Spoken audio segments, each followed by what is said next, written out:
Good morning. Thank you for joining us. I'll get right to the questions. Can you explain the peak season for respiratory illnesses and what that means to Americans?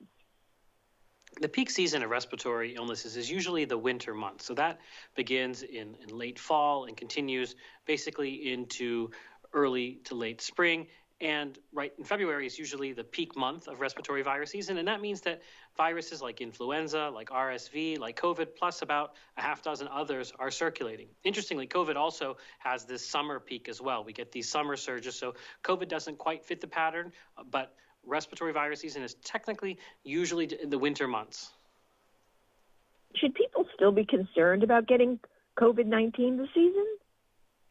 Definitely. COVID-19 is what we call endemic respiratory virus, which means it's with us year in and year out.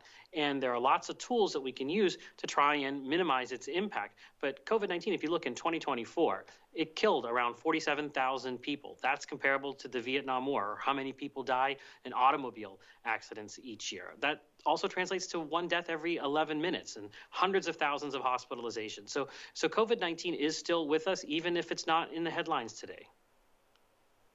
Who are the most vulnerable to respiratory illnesses? So there's a large swath of the population that is vulnerable. So that could be the very old, people that are immunocompromised, and that comprises over 10 million people in the United States, as well as individuals that have heart, lung disease, that are pregnant, obese, diabetic, and that's for COVID, for flu, for RSV, and then also for influenza, we talk about the very young. For example, pediatric patients are at high risk for severe influenza, and RSV is the most common cause of infant hospitalization. What should people do to help prevent getting these viruses, particularly COVID? So we have many, many tools to use against these respiratory viruses.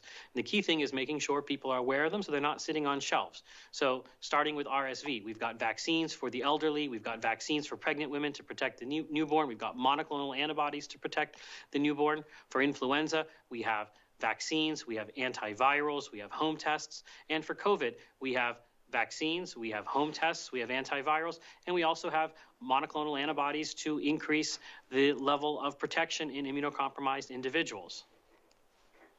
Where can people learn more? So I've partnered with Invivid to really increase people's awareness about these tools, and individuals can go to a website, expandtheiroptions.com, and find information there, and then take that information back to their provider and discuss what options might be good for them. Thank you so much. I appreciate it. Have a great day. Bye-bye. Thanks, Fred.